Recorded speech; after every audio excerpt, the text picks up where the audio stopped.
Good afternoon, students. Today we are going to learn about the work done by the Mendel. Because in our last class we learned that Mendel is called the father of the genetics because he was the first one to do the hybridization experiments on pea plant and find out about the scientific reason behind the inheritance, who is responsible for inheritance, and why the progeny is similar to their parents. So this all work was done by the Mendel, and Mendel, after his work, he took 7 contrasting characters in the traits in the pea plant, and after doing his experiments, he concluded the laws of inheritance. So we are going to learn about the laws of inheritance today and the work done by the Mendel. So this is principles of inheritance and variation. This we have already discussed. What is inheritance? Inheritance is the transfer of characteristics, the traits from parents to their offspring, to their progeny. And variation is the difference. You all are not exactly same as your parents are, but you are more similar to your parents than to your uncle and aunt, and then to the any person who is roaming on the road. So similarity is there, that is inheritance, and variation is where you are differing. Now organisms produce formation of offspring of the same kind. The lion will always produce the cub, the rabbit will always produce the bunny, human being will always produce the human being. So it is the same kind which the organism reproduce. The resulting offspring most often do not totally resemble the parent.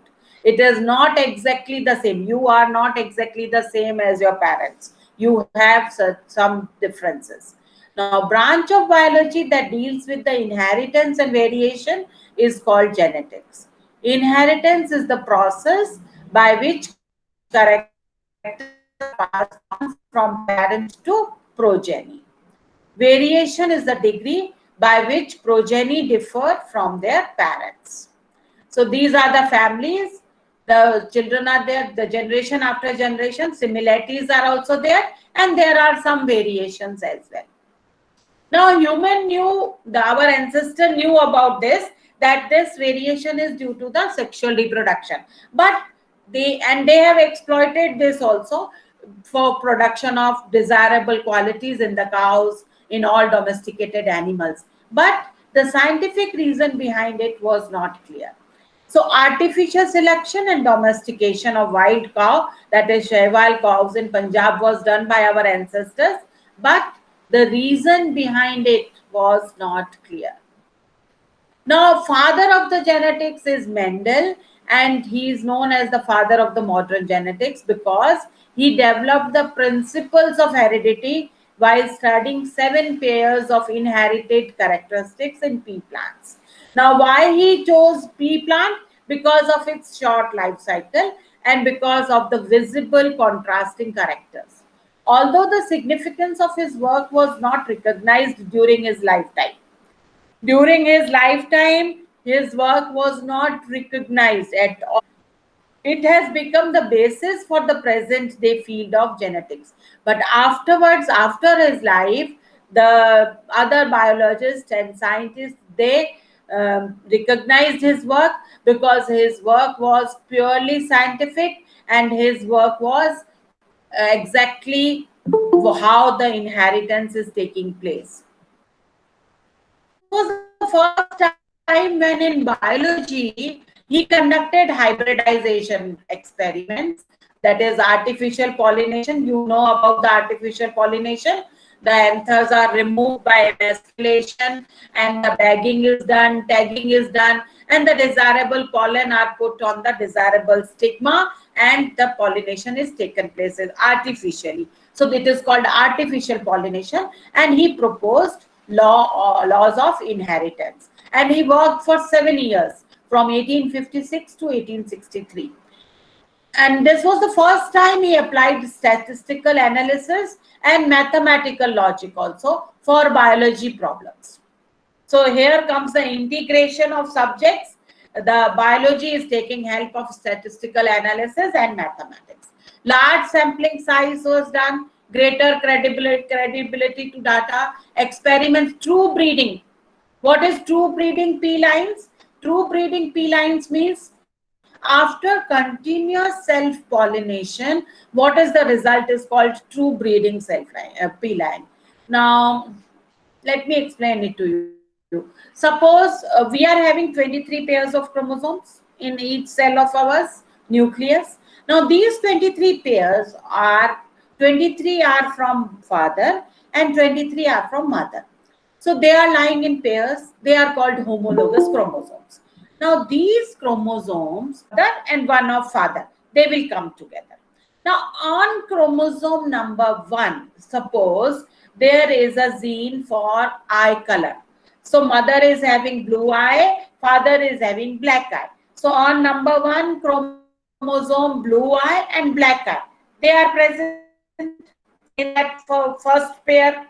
Now in that first pair, blue and black both are present. So they are not pure because that chromosome is having gene for blue as well as for black. Now what is pure or true breeding line? True breeding line is when all the when that characteristic which we are consisting of, which we are considering, is on both the chromosomes. That means black and black. So that will come after several self-pollination. So you require lot of self-pollination to get that pure breeding, true breeding line. So Mendel did all his experiments with true breeding lines. True breeding lines means, now I think you must have understood, true breeding line is that when both the chromosomes, both the genes from father as well as from mother are same. That is true breeding line. And he took true breeding, not the contrasting. And confirmation of inference from experiments on successive generations, test plan, and then proved general rules of inheritance. Now, Mendel, as I told you, he took 7 contrasting traits, and his traits are these. He took height, that is tall and short. And tall, dominant and recessive, you can see these are the new terms for you. Dominant is a trait which is expressing itself, the gene which is able to express itself. As I told you, suppose a child is having on number 1 chromosome, number 1 from mother is blue eye, number 1 from father is black eye. But the child will not have a color between blue and black. The child will have either black or blue color eye. So either black will be able to express itself or blue. So the one who is able to express itself is called dominant. Suppose the child is having black eye. That means black is dominant over blue. Blue is present in his chromosome, but the child is expressing black. So black is dominant over blue. So here the black is dominant and blue is recessive. And these are called alleles of genes. The contrasting traits, each gene is having 2. There are many also. We will come to that multiple allele concept also afterwards. But for the time being, just remember that each gene has contrast pair as per the Mendel's law, P's. So one is, if both are present, if both genes are present in the nucleus, only one is able to express itself. That is dominant, and the one who is hidden is recessive. Blue is also present, but blue is not shown. The child is having black eye. So black is dominant and blue is recessive. So Mendel took these 7 characteristics: height, tall and dwarf, short. Seed shape, round was dominant. The upper column is dominant and this is recessive. So the round was dominant over the wrinkled seeds. Yellow colored seed was dominant over the green colored seeds. Seed coat color green was dominant over the white. Pod is inflated was dominant over the constricted. Pod color green was dominant over the yellow. And flower position dominant over dominant. So these are dominant and these are recessive. Clear? Okay, very good. So I'm repeating it once again because make it very clear. Otherwise, it would be very difficult for you to understand. We are having, every organism is having a set of chromosomes which he or she is receiving from parents, and there is, the chromosomes are present, the fixed number of chromosomes are present in pairs. Now these pairs are called homologous chromosomes, and these pairs are one from the male gamete and one from the female gamete, and when they are fusing together, fertilization is taking place, and after fertilization the progeny is having the pair of chromosomes, and this pair is having gene for different traits. For the time being and for the understanding and for the convenience of easy learning, we will concentrate on one gene for a time. First, we will concentrate only on one gene, but that doesn't mean that only that character is present. There are several traits which are present. In human being, millions of traits are present. In pea plant also several traits are present. But we, for the convenience of our study, for the convenience of his understanding, Mendel considered only one trait at a time, and he called that cross monohybrid cross. Monohybrid cross is the cross when he was considering only one trait. Rest all traits were present, but he was focusing only on one trait. So his first experiment was, he took pure line, true breeding line. True breeding line means both the genes are having same trait. Tall, tall. Dwarf, dwarf. Like that he took. So that is called true breeding. So his first experiment was monohybrid cross of tall plant with dwarf plants. Clear?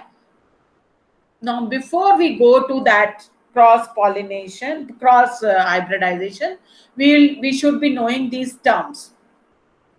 Phenotype. Now, what is phenotype? Phenotype is one which is seen. Suppose a child is having blue eye gene and black eye gene, both. Acha. There is another rule also. The one who is dominating, that alphabet we always take. We don't take the alphabet of recessive character. We take dominant character, and for recessive we take that same alphabet in lowercase.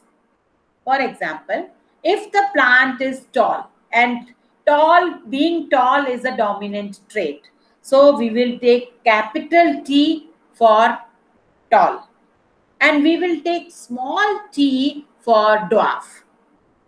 We will not take D for dwarf, or we will not take S for short. We will take capital T for tall, and we will take small t for dwarf. Similarly, if yellow color seeds are dominant over the green color seeds, we will take capital Y as dominant and small y as recessive. So capital Y means yellow colored and small y means green color. Clear? So this is another rule. We always take alphabet of the dominant character trait, and the recessive trait is shown by the lowercase, the small of that alphabet. Clear?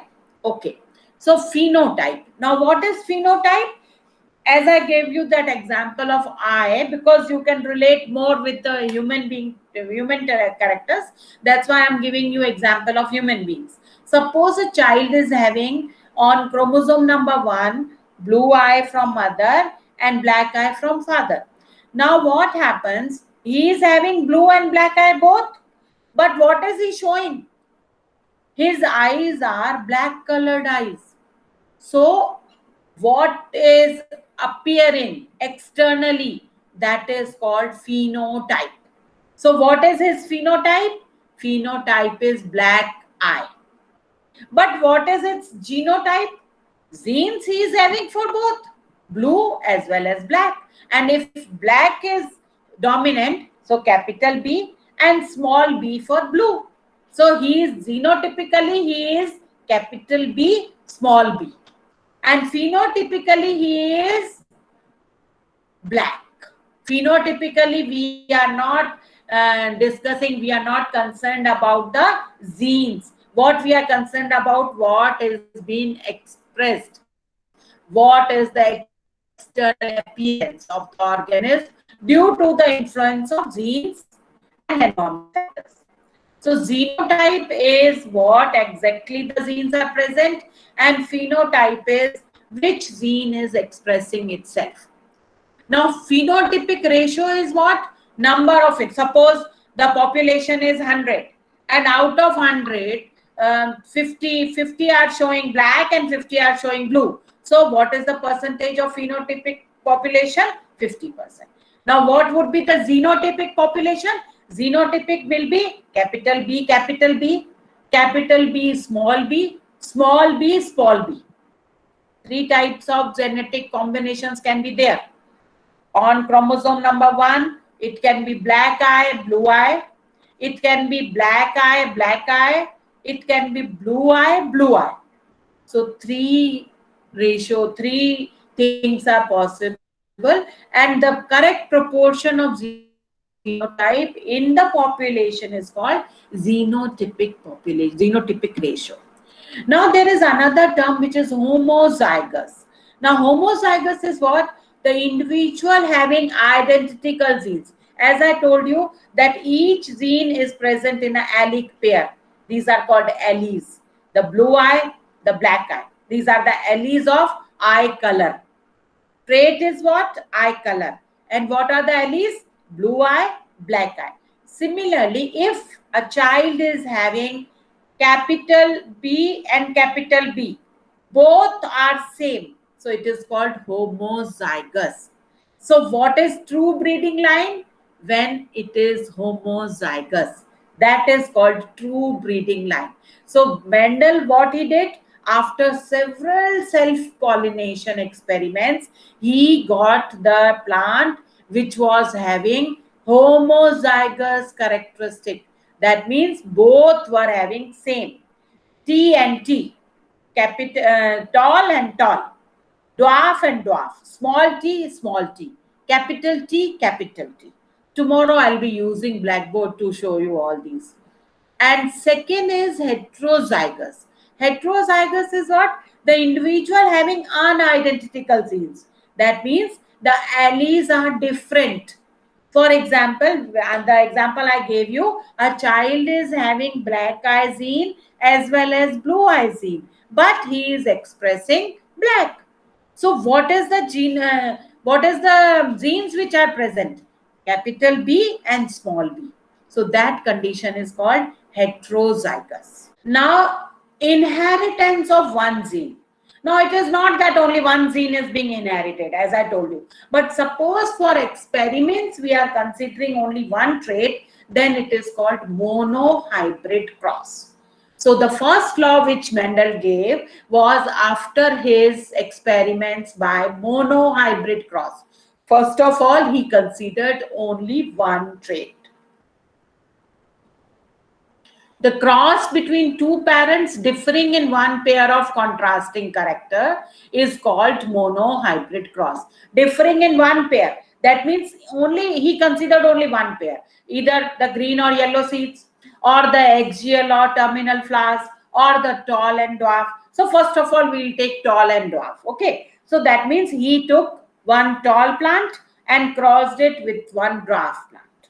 Now these plants are pure true breeding line. You have to remember that. So they are not heterozygous, they are homozygous. Now when he crossed to, the result was called first hybrid generation or F1.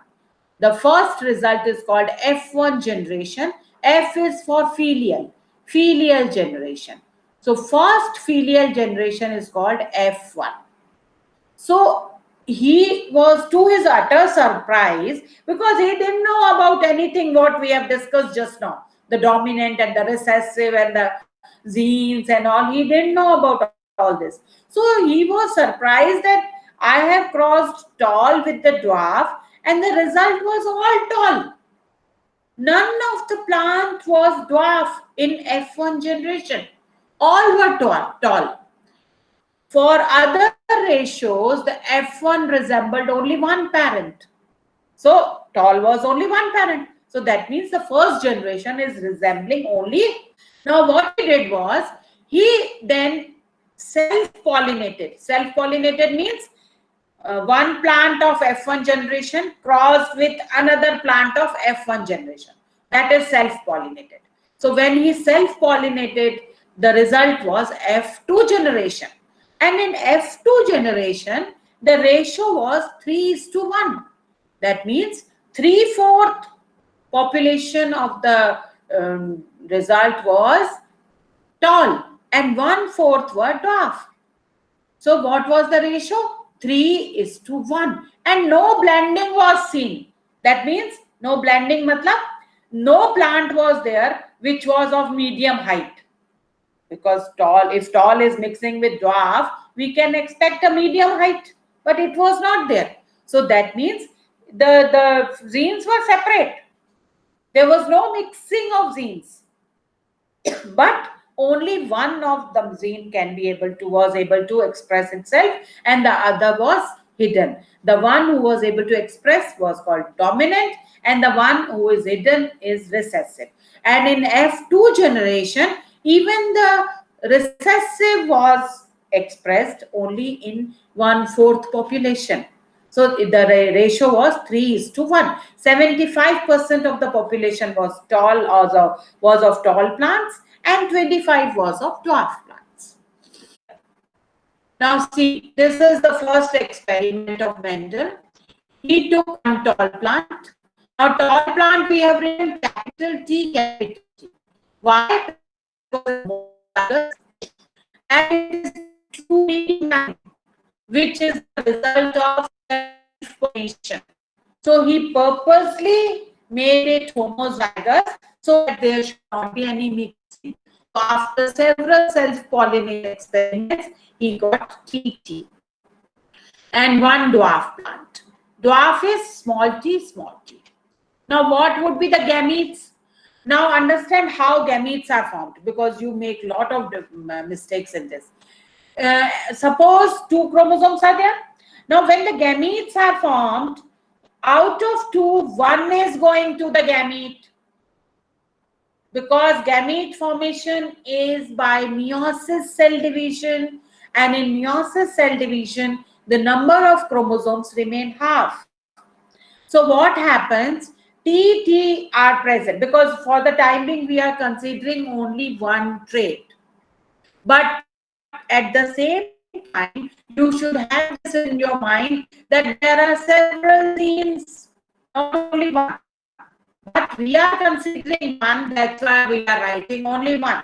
So what Mendel did was, he considered only one trait at a time, and the cross was monohybrid cross. When only one trait is considered, that is called monohybrid cross. Now what happens? TT, capital T, small t, small t. Now when gametes are formed, if 2 T's are present, in gamete only one will go, and the other will go into another gamete.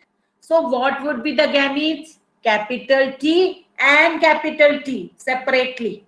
And here small t and small t.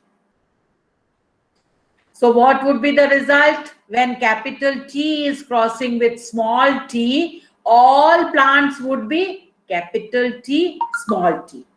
Now what would be the phenotype? Phenotype would be tall, all tall. Why all tall? Because so capital T is dominant, small t is recessive. So what is the phenotype? All tall. And what is the genotype? In genotype, we have to tell about genes. So genotype is capital T, small t. So capital T and small t. Now what he did was, this is F1 generation. So F1 generation 100% were tall. Now he was surprised that where is this tall character, this dwarf character gone? So to clear that, he self-pollinated F1 plants. So F1 plants were capital T, small t, capital T, small t. Now what would be the gametes of this? One gamete will have capital T, one gamete will have small t. Now this, what they are showing here is, this is called Punnett square. Punnett was another scientist who gave this calculation formation of gametes and the genotype. So capital T and small t were the gametes of capital T, small t. Here also capital T, small t. So what would be the result? Capital T, capital T, capital T, small t, capital T, small t, small t, small t. 3:1. 75% population was tall and 25% population of the plants were dwarf. So this was the result of monohybrid cross. Now what is the xenotypic ratio? What is the phenotypic ratio? Phenotypic ratio of F2 generation. Anybody? What is the phenotypic ratio of F2 generation? Ma'am, 3:1. Yes. Excellent. 3:1. 75% is tall and 25% is short. Okay. What is the xenotypic ratio? 1:2:1. 1:2:1. Excellent. Why? Because 25% is capital T, 50% is capital T, small t, and 25% is small t, small t. So the ratio is 1:2:1. That is xenotypic ratio. What is this ratio? Xenotypic. And what is phenotypic? 3:1.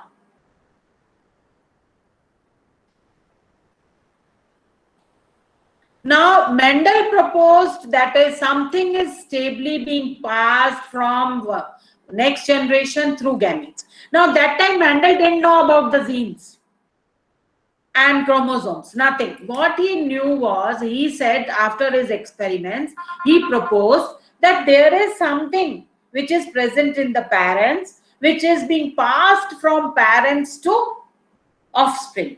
So he named them factors. Again, genes was given afterwards. So Mendel proposed the name factors for it. He said there is something which is being passed from parents to offspring. Now, gene and factors, these are the units of inheritance, and they contain the information required to express particular trait. And genes which code for pair of contrasting traits are called alleles. For example, tall and dwarf are the alleles of height.